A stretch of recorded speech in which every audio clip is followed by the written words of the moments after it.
Forex के बारे में कि भाई फोरेक्स ट्रेडिंग बेसिकली है क्या। तो forex trading is basically exchanging one currency for another to profit from the short term fluctuations.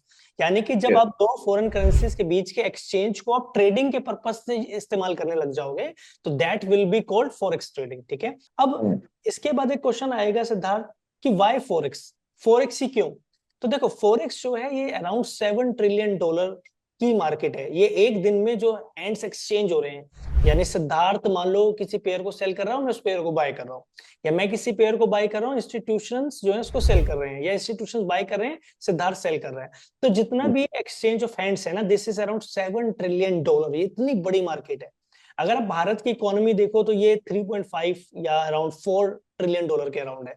अब चाइना की अगर इकोनॉमी देखेंगे तो आई थिंक 11, 15 या $17 ट्रिलियन की इकोनॉमी है। ठीक है, अब सोचो उन इकोनॉमीज की टोटल वर्थ है वो उनके सभी गुड्स और सर्विसेज का सम टोटल है। और फॉरेक्स के अंदर क्या हो रहा है, एक दिन के अंदर इतना बड़ा एक्सचेंज हो रहा है ना, इतनी बड़ी मतलब हैंड्स एक्सचेंज हो रहे हैं, इतनी ज्यादा वॉल्यूम में ट्रेडिंग हो रही है। अब हम बात करें, अगर हम फॉरेक्स को कंपेयर करें, यार व्हाई फॉरेक्स, यार फॉरेक्स क्यों करूं मैं, शेयर बाजार में क्यों ना जाऊं भाई। तो शेयर बाजार, जो सबसे बड़ा शेयर बाजार है वो है अमेरिका का, जिसकी जो मार्केट कैपिटलाइजेशन है वो $500 बिलियन की है। अब सोचो कहां $500 बिलियन, उसको आप 2 से मल्टीप्लाई करोगे आई थिंक तब जाके 1 ट्रिलियन बनता है।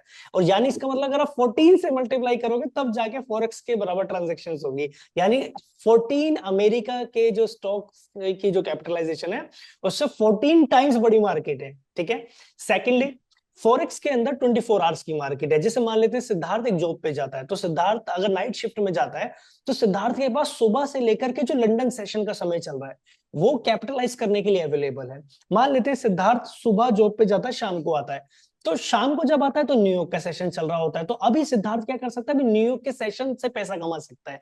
देखिए शेयर बाजार के अंदर क्या होता है कि जब आपकी डे जॉब चल रही होती है उसी वक्त पैरेलली मार्केट चल रही होती है। जैसे इंडिया की अगर बात करें तो इंडिया की जो मार्केट है वो 6.25 घंटे की विंडो में काम करती है, 9:15 से लेके 3:30, है ना।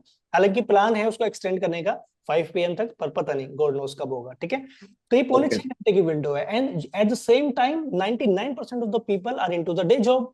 अब वो अपनी जॉब पे हैं, एंड विद जॉब आप भी जानते हो बहुत मुश्किल हो जाता है कि आप ट्रेडिंग को फुली फोकस्ड आप शॉर्ट टर्म ट्रेडिंग भी कर पाए और आप जो है साथ के साथ अपने जॉब भी कर पाए, इसको दो में से एक ही चीज हो पाती है ना, ऐसा ही है ना। लेकिन फोरेक्स के अंदर ऐसा नहीं है। फोरेक्स के अंदर you have entire 24 hours to capitalise on, depending on कि आप नाइट जॉब में हो, आप डे जॉब में, you can still make money out of it. एक और बात, शेयर बाजार की जो मैक्सिमम लीवरेज है, अगर इंडियन स्टॉक मार्केट की बात करूं तो वो 1:5 है। यानी भारतीय शेयर बाजार में अगर सिद्धार्थ आपके पास 1 लाख रुपए हैं तो आप 5 लाख रुपए तक की पोजीशन को कैरी कर सकते हो। Getting my point. लेकिन फोरेक्स के अंदर द लीवरेज इज 1:500, 1:1000, 1:2000, मतलब इतनी बड़ी लीवरेज है। यू जस्ट ट्राई टू सी कि भाई मतलब मेरे यार इसका मतलब $100 जो है मल्टीप्लाइड बाय 1000, और यार इतनी बड़ी वैल्यू की मैं पोजीशन कैरी कर पा रहा हूँ, उठा पा रहा हूँ। So this is possible only in forex. ठीक है, शेयर बाजार के अंदर आपको बोनस नहीं मिलता, you do not get extra capital to trade with, but forex के अंदर ब्रोकर्स आपको एक्स्ट्रा कैपिटल भी दे रहे हैं। जैसे डू प्राइम 10% दे रहा है, रिसेंटली 100% बोनस दे रहा है, एक्सएम 100% बोनस देता ही रहता है, कभी 50% दे रहा है, कभी 100% दे रहा है। मतलब in fact the brokers are giving you the extra capital to trade with. ठीक है, ये सारी एडवांटेजेस फॉरेक्स के अंदर रहती हैं जो आपको नहीं मिलेंगी स्टॉक मार्केट के अंदर। ठीक है, अब कैपिटलाइजेशन की बात कर लें, ट्रेडिंग विंडो की बात कर लें, ट्रेडिंग विंडो फॉरेक्स की बड़ी है, कैपिटलाइजेशन इसकी बड़ी है। अब क्योंकि इसकी कैपिटलाइजेशन बड़ी है, ठीक है, तो हमें हर तरीके का बेनिफिट मिलता है फॉरेक्स के अंदर जो हमको बिल्कुल भी नहीं मिल रहा होता है स्टॉक मार्केट के अंदर। ठीक है, पेयर्स जो है 3 तरीके के होते हैं बेसिकली, एक होता है मेजर पेयर, ठीक है, एक होता है माइनर पेयर, और एक होता है एक्सोटिक पेयर्स। ठीक है, देखो मेजर पेयर क्या होते हैं सिद्धार्थ, ये मेजर पेयर्स हैं ये वाले, तो यहाँ पे एक बार दोबारा लिख देता हूँ, हालांकि लिखा है फॉरेक्स मेजर करेंसीज, तो यहाँ लिख देता हूँ मेजर करेंसीज। ठीक है, तो क्या क्या होती है मेजर करेंसीज, देखो कोई भी करेंसी जब यूएस डॉलर के साथ कोरिलेट करके देखी जाती है तो आप कह सकते हो कि वो मेजर करेंसी होती है। अब ऐसा नहीं है कि यूएसडी के साथ आईएनआर जोड़ दो मैं कोई मेजर है, नहीं नहीं, उसके बारे में बाद में बात करते हैं। बेसिकली जब आप यूरो को यूएसडी के साथ कोरिलेशन देखोगे, ठीक है, तो यूरो यूएसडी क्या हो गया आपका मेजर पेयर हो गया। जो मेजर इकोनॉमीज की जो मेजर करेंसीज हैं जब वो यूएस डॉलर के साथ कोरिलेट करके देखी जाएंगी तो वो मेजर पेयर कहलाएगा। ठीक है, जैसे यूरो यूएसडी, है ना, यूरो और यूएसडी का आपसी कोरिलेशन, ग्रेट ब्रिटेन पाउंड जो हमारा यूके में चलता है, जब उसका कोरिलेशन यूएसडी के साथ देखा जाएगा तो that will be called GBP USD. जब यूएस डॉलर और स्विस फ्रैंक को एक साथ देखा जाएगा सीएचएफ को, तो that will be called USD CHF which is a major pair. जब यूएस डॉलर को जेपीवाई यानी जापानीज येन के साथ देखा जाएगा तो it will be called USD JPY. जब यूएसडी को कैनेडियन डॉलर्स के साथ देखा जाएगा तो it will be called USD CAD. अभी हम क्या देखते हैं बेसिकली यूएसडी कैड में कि भाई how many CAD becomes one USD, ठीक है, राइट। तो that will be the price you will see on the screen. वो हम बात करेंगे अभी पेपर के टाइम पे, ठीक है। फिर हम बात करते हैं जब ऑस्ट्रेलियन डॉलर्स को यूएसडी के साथ देखा जाएगा तो it will be called AUD USD, ठीक है।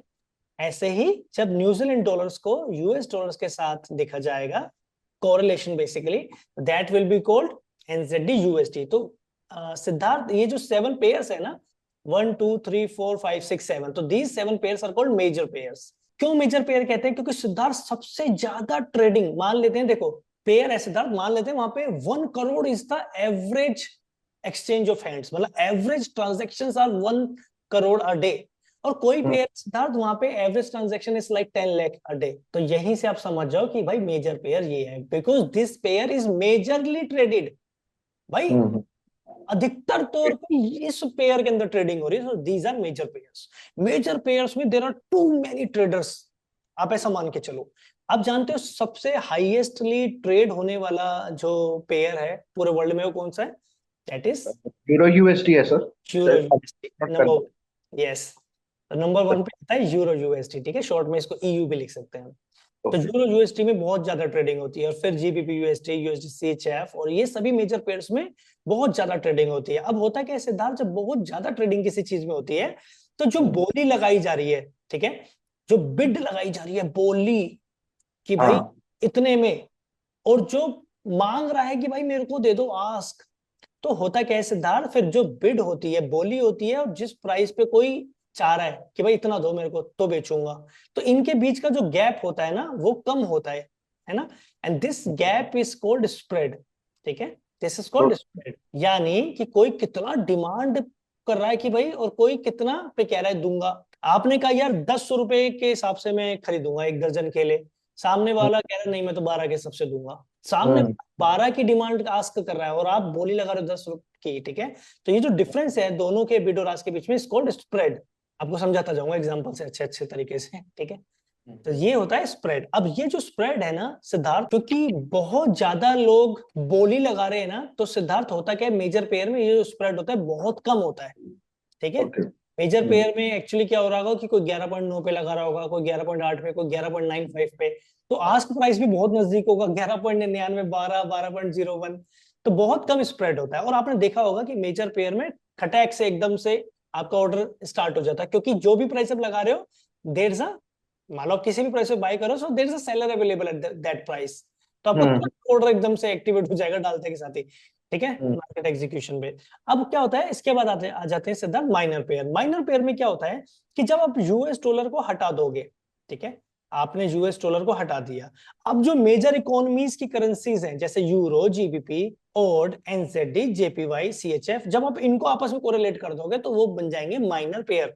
तो हमने इनको आपस में कोरिलेशन बनाया, जैसे मान लेते हैं यूरो और जीबीपी का माइनर पेयर का, तो ये क्या बन गया, एक माइनर पेयर बन गया यूरो और जीबीपी। मान लेते हैं मैंने एनजेडी और जीबीपी का एक कोरिलेशन बना दिया, तो क्या बन गया, जीबीपी एनजेडी। ऐसे ही मान लेते हैं जीबीपी और जेपीवाई का बना दिया, तो बन गया जीबीपी जेपीवाई। अब यहाँ पे सेम कॉन्सेप्ट, सेम ही जो हमने पहले एग्जांपल समझा था यूएसटी ना, यहाँ पे वो सेम बात आ रही है, यानी how many CAD gives you 1 odd, how many JPY gives you 1 euro, how many OD gives you 1 GBP, how many CHF gives you 1 GBP, how many JPY gives you 1 GBP, कितने GBP मिलकर के 1 euro दे रहे हैं ना। तो ये वही correlation है जो हमने पहले बात की थी, ठीक है। अब माइनर पेयर्स में क्या होता है ना सिद्धार्थ, यहाँ पे क्या होता है कि कोई बोली 9 पे लगा रहा है, मान लेते कोई 8 पे लगा रहा है, कोई 7 पे लगा रहा है, बेचने वाला मैं 12 पे बेचूंगा, 13 की डिमांड कर रहा है, 14 की डिमांड कर रहा है। तो अब देखो सिद्धार्थ यहाँ पे जो स्प्रेड है ना, वो हाई है ना इसके कंपैरिजन में। अब यहाँ पे जैसे स्प्रेड देखते हैं, this is the 7, the difference between कि कौन कितने पे कह रहा है बाय करूंगा और कौन कितने पे कह रहा है कि मैं तो उतने पे ही बेचूंगा, इससे कम में नहीं दूंगा। तो ये जो डिफरेंस है इज कॉल्ड स्प्रेड, ये जो डिफरेंस है इज कॉल्ड स्प्रेड। अब देखो माइनर पेयर में स्प्रेड ज्यादा है सिद्धार्थ, तो आपने नोटिस किया होगा कि एक्चुअली ये क्यों हो रहा है सिद्धार्थ, क्योंकि जो वॉल्यूम है वो कम है। मान लेते हैं दिल्ली की चांदनी चौक की मार्केट में जा रहे हो भाई, दुनिया भर के बायर हैं, तो क्या होगा, प्राइस के बीच में प्राइस कॉम्पिटिटिव होगा, आसपास की दुकानों में जो प्राइस का गैप है बहुत कम होगा, तो बायर ही गिने चुने आ रहे हैं, तो फिर क्या होगा, प्राइस में अच्छा खासा वो डिफरेंस नजर आएगा। तो this same thing goes with the forex pairs, ठीक है, तो माइनर में स्प्रेड ज्यादा रहता है। अब इसके पास सिद्धार्थ आ जाते हैं एक्सोटिक पेयर्स। अब आपको इनके बारे में नहीं भी पता होगा तो भी चलेगा, लेकिन इनके बारे में बात कर लेते हैं। अब आप कुछ भी उटपटांग कॉम्बिनेशन बना दो, जैसे USD Hong Kong dollar, USD Singapore dollar, ठीक है, USD South African rand, USD INR, USD Thai baht, USD Mexican peso, Denmark kroner. तो आप कुछ भी एक्स्ट्रा कॉम्बिनेशन बना देते हो, जैसे देखो ये आ गया हमारा एग्जांपल यूएसडी आईएनआर, तो ये सब क्या कहलाते हैं, एक्सोटिक पेयर। अब ये एक्सोटिक क्यों है सिद्धार्थ, बहुत ही कम वॉल्यूम है, बहुत कम लोग इनमें ट्रेडिंग कर रहे हैं, स्प्रेड बहुत हाई है, बिड और आस्क के बीच का जो डिफरेंस है वो बहुत ज्यादा हाई है, ठीक है।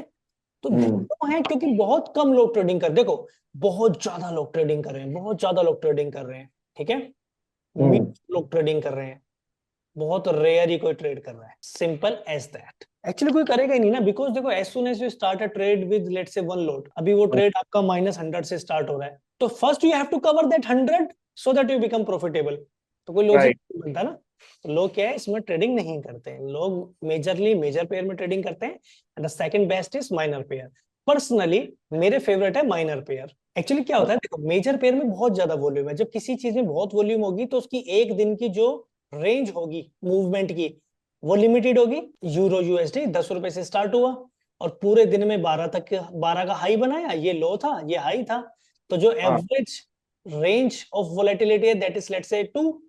अभी वहीं जब माइनर पेयर होगा वो 7 से स्टार्ट हुआ था और 14 तक उसमें ट्रांजेक्शन हुई थी, तो जो हाई बनाया था 14 था, जो लो बनाया था 7 था, तो जो एक दिन में मूवमेंट की रेंज है वो ज्यादा हो गई। We want big move into our direction, हमें बड़ी मूव्स चाहिए हमारे डायरेक्शन में, जो हमें मेजर पेयर में नहीं मिलेंगी क्योंकि उसकी जो एवरेज वोलेटिलिटी है ना दैट इज जस्ट 50 to 70 पिप्स। अभी इनकी एवरेज वोलेटिलिटी जो है वो 100 से 150 पिप्स तक जाती है, और कभी कोई फंडामेंटल न्यूज आ गई तो उसको तगड़ा ही ड्राइव कर देती है, फिर तो कई बार एक ही उसमें 400 पिप्स भाग लेते हैं माइनर पेयर। तो this is the reason basically, ठीक है। चलिए अब हम आ जाते हैं basic terminologies in forex signals. अब सिद्धार्थ आपने नोटिस किया होगा, आपने या मेरे सिग्नल्स देखे हो या फिर आपने किसी भी और सिग्नल प्रोवाइडर के सिग्नल्स देखे होंगे, तो आपने देखा होगा वहां पे कुछ इस तरीके के सिग्नल होता है कि भाई बाय कर लो गोल्ड को, सेल कर दो गोल्ड को, फिर एक मेंशन रहता है, फिर कुछ चीज लिखी रहती है जैसे TP1 TP2 TP3, फिर एक चीज लिखी रहती है एसएल, उसके आगे एक नंबर लिखा रहता है। कई बार लिखा होता है कि भाई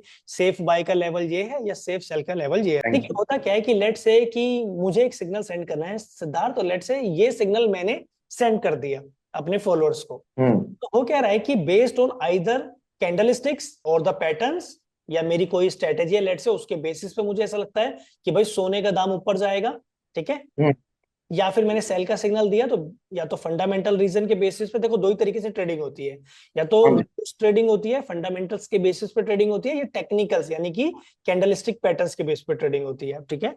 हम जो ट्रेडिंग करते हैं हम कैंडलस्टिक पैटर्न्स के बेसिस पे ट्रेडिंग करते हैं। तो लेट्स से सिद्धांत ने देखा कि यार ये गोल्ड तो ऊपर जाएगा भाई, है ना, पीछे देखो गोल्ड सोना चांदी बने भी हुए हैं, अब मुझे लगा कि ऊपर जाएगा, मैंने एक सिग्नल दे दिया। बाय का मतलब क्या है कि आपको बाय करना है, यानी आपको लॉन्ग पोजीशन कैरी करनी है, यानी आपको सोने का जो भी दाम चल रहा है लेट से 2570 चल रहा है, या इसी की बात कर लेते हैं जो मैंने देखा एग्जैक्ट, ठीक है। मान लेते हैं सोने का दाम चल रहा है 2550, सिद्धांत का सिग्नल आया कि भाई बाय कर लो। अब आपने क्या करना है, इस प्राइस पे बाय करना है, इस प्राइस पे या इसके अराउंड जो प्राइस चल रहा है आपने मार्केट। अब सिग्नल प्रोवाइडर का कहना है कि TP1, यानी TP1 का मतलब होता है टेक प्रॉफिट, जहां पे आप अपना प्रॉफिट ले लोगे, टेक प्रॉफिट। तो TP1 मतलब जो है यानी कि वो स्तर जहां पे पहला टारगेट प्लेस्ड होगा, तो वो कहां पे प्लेस्ड है, 2560 पे, 2560 पे।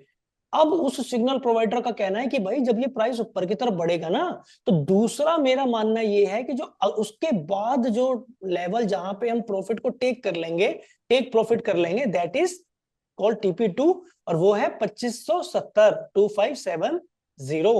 ठीक है।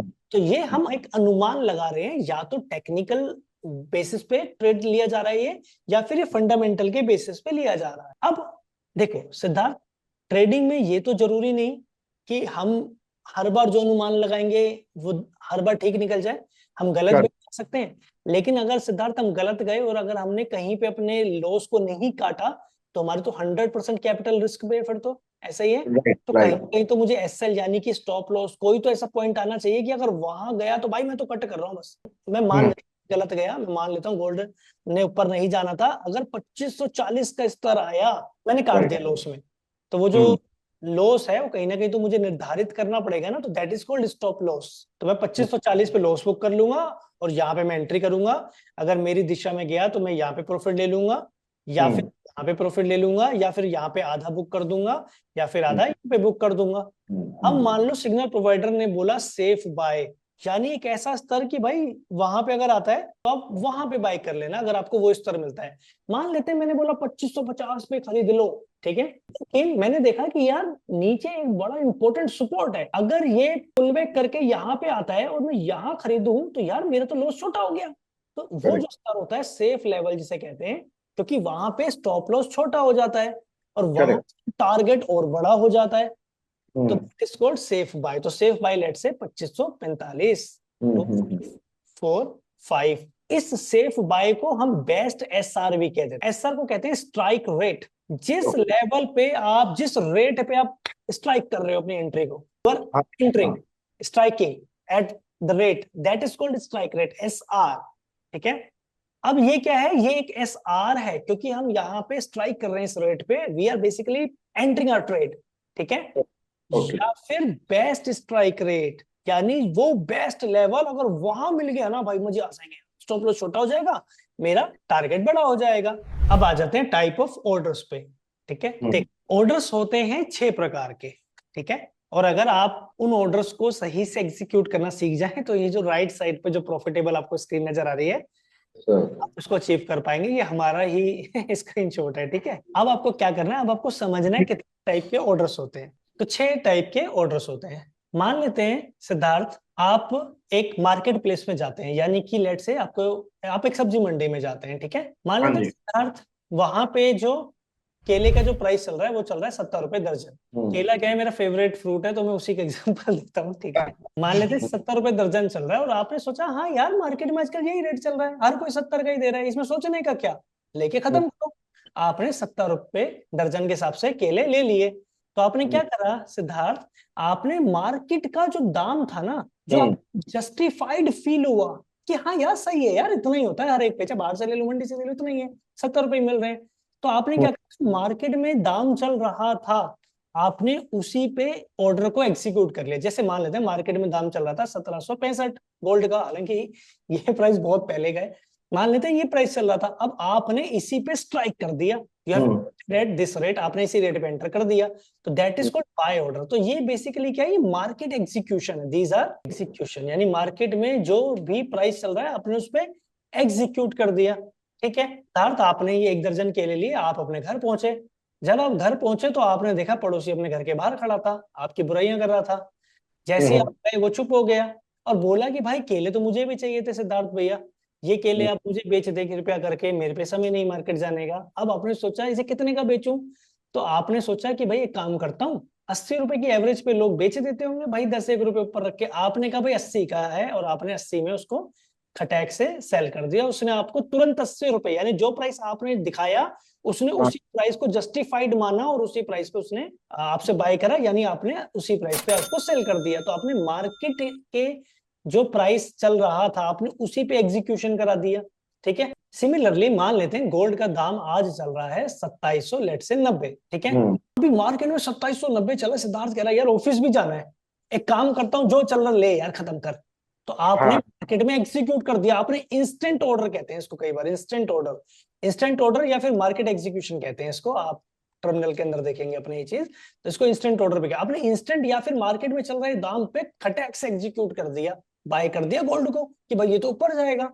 ठीक है, ऐसे ही आपने देखा यार 2790 चल रहा है, यार गोल्ड तो क्रैश होगा, बहुत भाग लिया, मुझे लग रहा है ये डाउन ट्रेंड का स्ट्रक्चर बना रहा है, मतलब कुछ भी इधर बेस्ड ऑन टेक्निकल या फिर फंडामेंटल बेसिस पे आपको ऐसा लगा गिरेगा ये तो, इसे तुरंत बेचो, आपने तुरंत ही सेल लगा दिया। जनरली क्या होता है, किसी भी एसेट के अंदर बाय करते हैं और फिर उसको होल्ड करते हैं कि इसको हम महंगा बेचेंगे, मतलब बाय कर लेते हो लोअर प्राइस पे और फिर आप कहते हो महंगे प्राइस पे मैं इसको सेल कर दूंगा। लेकिन फॉरेक्स ट्रेडिंग की खासियत क्या है, या शेयर बाजार की खासियत क्या है, कि आप महंगे दाम पे पहले सेल कर दो और आप सस्ते दाम पे फिर खरीद लो। तो यहाँ पे क्या आप दोनों तरफा पैसा कमा सकते हो, आप दोनों तरफा पैसे कमा सकते हो। देखो एग्जांपल देता हूँ इस बात का। आप मंडी में थे, आपने 70 रुपए दर्जन केले लिए, पड़ोसी ने आपको देखा, घबरा गया, बुराई कर रहा था, तुरंत बोला केले चाहिए, आपने कहा ले भाई 80 के। तो आपने क्या करा सिद्धार्थ, इस ट्रांजेक्शन में 10 रुपया कमा लिया। हाँ अब जी। मान लेते सिद्धार्थ आप अपने घर से निकल रहे थे, हाँ पड़ोसी ने बोला भाई कहाँ जा रहे हो, आपने बोला मंडी जा रहा हूँ। पड़ोसी बोला मेरे पे समय नहीं, केले ला दोगे, आपने कहा ला दूंगा। उसने बोला कितने पैसे दे दूं, अब आपने सोचा 70 का प्राइस चल रहा है, इसे 80 बता देता हूँ। आपने उसे 80 बता दिया। अब आपने क्या करा सिद्धार्थ, आपने पहले महंगा बेच दिया, हायर प्राइस पे पहले सेल कर दिया, और फिर क्या हुआ, जब लेकर के आए मंडी से तो वहां 70 का ले लिया, 10 रुपए जेब में डाल लिए। तो आपने सस्ते प्राइस पे क्या कर लिया, सस्ते पे आपने बाय कर दिया और महंगे पे पहले ही बेच दिया था। यही खासियत है फॉरेक्स ट्रेडिंग, स्टॉक ट्रेडिंग की, कि क्या है कि आप किसी भी चीज को महंगे पे बेच दो। जैसे आपने गोल्ड को 1735.98 के चल रहे दाम पे बेच दिया था महंगा, और जैसे ही सस्ता हुआ 1733.91, आपने अपने 2 लोट यानी जो आपकी वॉल्यूम थी उसके ट्रेड को बंद कर दिया और आपने 400 डॉलर का मुनाफा कर लिया, तकरीबन 35,000 रुपए का। तो this is the beauty of forex trading, कि भाई आप ना ही सिर्फ बाय करके पैसा कमाते, बल्कि आप सेल करके भी पैसा कमा सकते हो। आप ना ही सिर्फ सस्ता खरीद के महंगा बेच सकते, बल्कि आप महंगे को बेच के सस्ता भी खरीद सकते हो, है ना। तो यही तो ब्यूटी है इस मार्केट की। चलिए अब आगे बढ़ते हैं। अब सिद्धार्थ ये तो बात हो गई कि मार्केट में जो भी दाम चल रहा था आपको जस्टिफाइड लगा, या आपने कहा ना ना ना भाई मेरे पे इतना पेशेंस नहीं, मैं वेट करूं किसी बेटर प्राइस का, है ना, या किसी बेस्ट स्ट्राइक रेट का, मैं तो ले रहा हूं। तो दैट वाज मार्केट एग्जीक्यूशन, या फिर राइट। Instant trade. अब बात करते हैं, आपने अब मान लेते हैं नवरात्रे चल रहे हैं, ठीक है, हाँ नवरात्रे जी। चल रहे हैं, रमजान चल रहा है। अब मान लेते हैं त्योहार का समय चल रहा है, डिमांड ज्यादा आ रही है फलों की। अब मान लेते हैं वही केले जिसका जस्टिफाइड प्राइस 70 था, आज वो 100 रुपए के चल रहे हैं मार्केट में। आपने कहा यार 100 रुपए तो यार महंगा लग रहा है था, 100 में नहीं लूंगा ना। आपने कहा मैं, अगर कोई भी, आप अपने अपने मन में सोचा कि कोई भी अगर मंडी में 90 का बेच रहा होगा तो ले लूंगा। That is called placing a buy limit. यानी आपने कहा यार गोल्ड का दाम चल रहा है लेट से 1794, आपने कहा यार 1794 नहीं यार, एक काम करता हूं, ये थोड़ा सा ना ऊपर चल रहा है, इसको थोड़ी पुल बैक देने दे, इसे यहां आने दे यार। जैसे मान लेते हैं यहाँ पे जो प्राइस चल रहा है दैट इज 1794, आपने कहा नहीं यार 1790 आने दे यार, जरा नीचे आने दे, फिर लूंगा यार, यहाँ लूंगा मैं, यहां से चलेगा ट्रेड मेरा सही।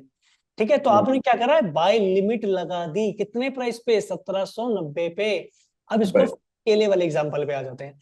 आपने बोला मंडी में कि भाई 90 के रेट पे मेरी लिमिट है, 90 का प्राइस दूंगा, लेता है लो, नहीं ले, नहीं बनता मत लो, खत्म बात, मुझे कोई वट नहीं पड़ा।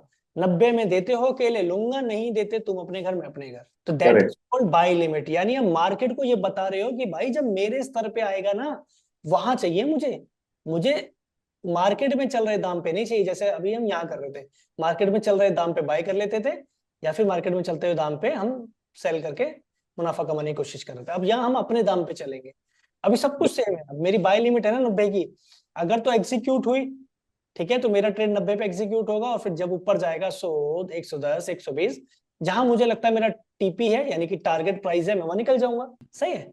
अब सेल लिमिट की बात कर लेते हैं।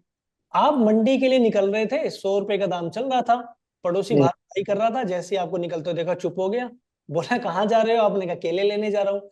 अगला बोला कि भाई केले मेरे को भी लाके दे दो, ठीक है। तो आपने बोला कि यार, अब आपने सोचा मंडी में प्राइस चल रहा है 100, ठीक है, हूँ तो डायरेक्ट इतने प्राइस पे से मार्केट एग्जीक्यूशन सेल भी तो कर भाई सकता हूँ, खिला दे भाई 100 तेरे को ला देता हूँ। आपने अपना दाम बताया उसको कि भाई 110, 110 देता है तो लाऊंगा, 110 नहीं देता तो नहीं बेचूंगा, खत्म बात, ठीक है। तो मार्केट में मान लेते हैं गोल्ड का जो दाम है वो चल रहा है लेट से 1794 डॉलर, ठीक है, पर आउंस होता है शायद ये, ठीक है, क्योंकि फॉरेन में जो यूनिट है वो आउंस चलती है, जैसे हमारे यहाँ पे वो चलता है ना तोले का सिस्टम, तो वहाँ आउंस सिस्टम चलता है, ठीक है, ज्यादातर वेस्टर्न कंट्रीज में। तो मान लेते हैं ये प्राइस चल रहा है पर आउंस, ठीक है। आपने कहा नहीं यार नहीं, मैं तो 1794 के जो मार्केट का प्राइस चल रहा है मैं तो उस पे तो नहीं बेचना चाहता, ठीक है, मैं तो अपनी लिमिट प्लेस करूंगा। एक काम करता हूँ यार, ये जो रेजिस्टेंस है ना, ये 1798 पे है यार, अगर यहाँ आएगा ना मैं तब सेल करूंगा, ताकि मुझे एक बड़ा टीपी मेरा जो है, टीपी जो है मेरा बड़ा रहे, और ताकि मेरा जो स्टॉप लॉस है ना वो छोटा सा हो जाए यार। ये मेरे को मेरे फायदे में लग रहा है। तो अब आप मार्केट को बता रहे हो कि भाई अगर तो तू 1798 पे मेरा ट्रेड एग्जीक्यूट कराता है, ट्रांजेक्शन मैच करती है, देखो आप जब सेल कर रहे हो तो there should be someone who is buying ना एट दैट प्राइस। तो अगर तो ट्रांजैक्शन मैच करती है तो I am into this trade, if not आप अपने रास्ते और हम अपने रास्ते, बाद में मैं लिमिट को डिलीट कर सकता हूँ कि भाई ये तो एग्जीक्यूट ही नहीं हुई, खत्म बात। लेकिन हो जाती तो यार बहुत छोटा सा मेरे स्टॉप लॉस रहता और एक बहुत बड़ा टारगेट में ले लेता भाई, है ना। ठीक है, कुछ अब इसके बारे में बात करते हैं, बाय स्टॉप और सेल स्टॉप के बारे में, कि भाई ये क्या चीज है बाय स्टॉप और सेल स्टॉप। ठीक है, इसके बारे में आपको समझाता हूँ। मान लेते हैं जो गोल्ड है, ये एक मान लेते हैं हमारा जोन है। ठीक है, आगे समझाऊंगा जोन क्या होते हैं। मान लेते हैं जोन पे यहाँ पे जो प्राइस है बार बार ऊपर जाता है और रिजेक्ट होके बार बार नीचे आ जाता है। आपने कहा नहीं यार ये तो मुझे गंदा फंसा देगा ट्रेड में अगर मैंने बाय साइड लगाई। आपने कहा यार मैं ऊपर वाले टारगेट के लिए तब जाऊंगा जब ये कम से कम भी ना इस वाले लेवल पे आ जाए, यहाँ पे आएगा तो मैं बाय करूंगा, वरना मैं बाय नहीं करूंगा।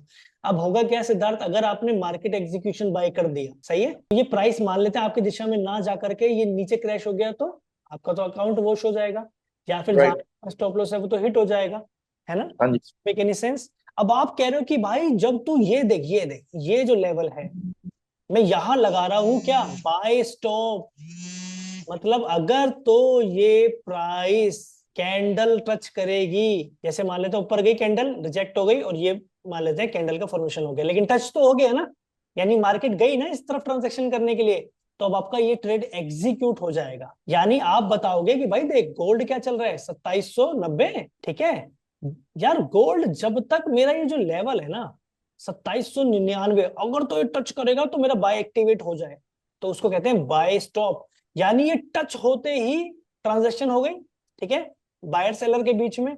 अब ये ट्रेड एग्जीक्यूट हो गया, आपका कहीं ना कहीं तो स्टॉप लॉस होगा यहाँ कहीं, और ये आपका टारगेट होगा। अब यहाँ पे आपका ट्रेड क्या हो गया सिद्धार्थ, एक्टिवेट हो गया।